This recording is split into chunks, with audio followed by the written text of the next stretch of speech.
Well, here we are again. More 1899 news to share with you, this time in the form of a newly released clip from the show.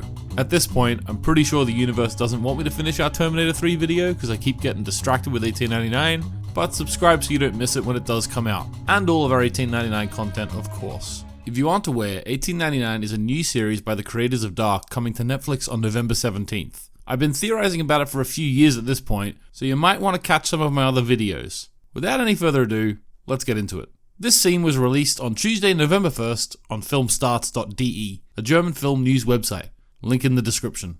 The scene is titled Kurswechsel, which means a change of course, which is apt because that's exactly what the scene's about. It involves Eek Larsen, the captain of the ship, informing the passengers of a message that they've received, coordinates southwest of their course. He explains that they believe the message comes from the Prometheus, a ship that went missing a couple of months ago. He's questioned by who we now know as Angel, i.e. future Zorro Man, in broken English. He asks if they're sure that the signal is coming from the Prometheus. Eek replies that they're not sure, but the communication technology that they use in the ships in this company is rare, and that it can communicate much further away. He reveals the coordinates are 7 hours away from them, and that there is no other ship traveling the route at the moment. After Virginia questions him, Eek confirms the message only had the location, nothing else.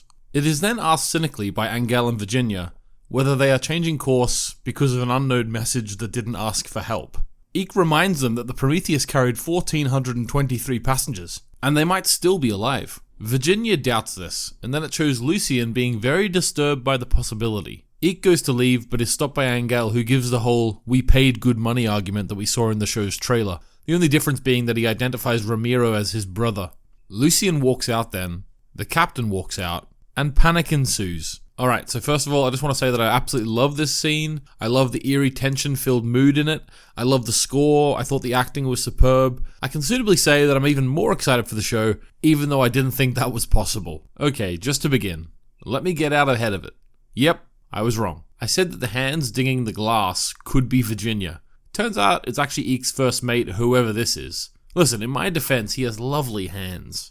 Also, this leads me to my larger point anyway. It seems from this scene that Virginia is not in cahoots with Eek, the captain, as I previously thought. She's pushing back against the change of course quite heavily, actually. This intrigues me as she's covered with upside-down Earth triangle symbols, which is itself covering the whole boat. I refuse to believe that the creators are just putting this symbol everywhere for no reason, or that they're having characters wearing this symbol all the time without realizing they are. Someone has to know what's going on with these triangles. To be honest, this scene has asked more questions than it answers for me. If she's just a normal passenger who wants to get to her destination, why is the whole dining room drinking with her in unison? Why is she wearing the symbol of the shipping company? I want to get to the bottom of this. I have previously theorized that she could represent Persephone. Perhaps symbolically she's fleeing the underworld and doesn't want to go off course because she might be caught or she might not get to her destination. Plenty of possibilities, and I'm really looking forward to hearing more about this because I'm confused about this at the moment. The next detail that I noticed is when the captain is talking about the fact that Prometheus was carrying 1,423 passengers and that some might still be alive, the camera very clearly focuses on Mora. For me, this makes sense, as we've been given the detail through the international premiere of the first 2 episodes that her brother was on the Prometheus. It does make me question what her plan was to begin with, though. Was she going to wait till the Kerberos got close and then try and swim in the direction of the Prometheus? I suppose she got really lucky that the captain shares her drive, or does he? Also interesting is that the fact that at the end of the scene, Mora looks like she knew that the announcement was going to be made. I mean, she does seem to be spending a fair bit of time with the captain after all. Next, I just want to highlight this composition here. Both Ling Yi and Angel are wearing very bright outfits, and their companions are wearing black, almost like they're shadows. Intriguing. On the communication tech, why would their ships have superior tech to anyone else? Also, based on some work done by Fabi on the Discord server, link in description, we can see the coordinates of the 2 ships, right near Newfoundland. In the trailer, we saw Eek tracing coordinates to a different position, this one, or roundabouts.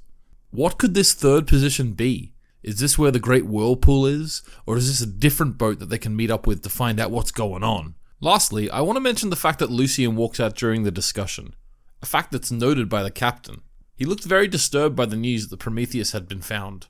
Almost like the realization of someone still being alive scares him. Was there someone on the boat that he wanted gone? Or someone he never wished to see again? Or perhaps the news of a delay in their arrival time makes him this distraught. Does he have an appointment he must keep? Whatever it is, Clemence goes straight after him when the meeting is concluded. There it is, guys, a great little scene. Did you notice anything I didn't? Now before I leave you in this video, I'm going to have a quick look at the character posters that were released as well.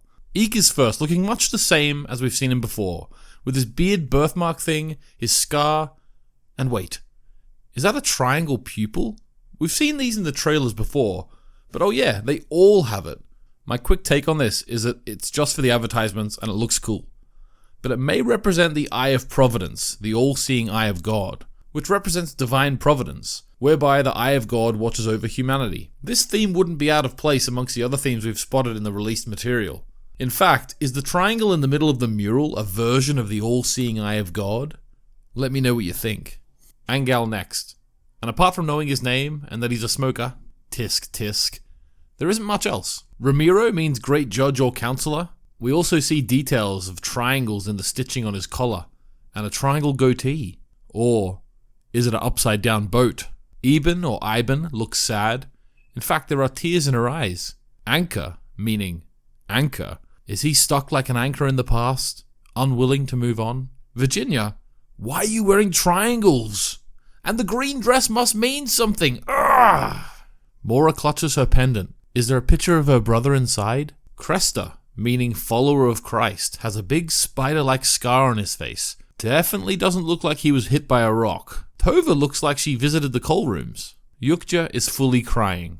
The boy, who we think is called Elliot, which potentially might be a bigger spoiler than we realize. I mean, they're not giving his name here. Are we going to find out that Mora's looking for her brother Elliot? Anyway, he's telling us to shh. Daniel looks very mysterious. Oleg, meaning defender of humankind, looks very tired. Lucien looking very triangly.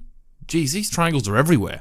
At this stage, I think that the world must just have a rule that everyone has to wear a triangle at all times. Clemence, more triangles, and a spider-looking flower on her dress. Ling Yi, also fully crying.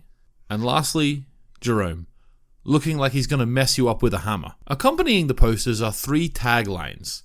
The first of which is, what are they running from? Perhaps referring to what's on the Prometheus, or perhaps something from their past. The second is, nothing stays hidden forever.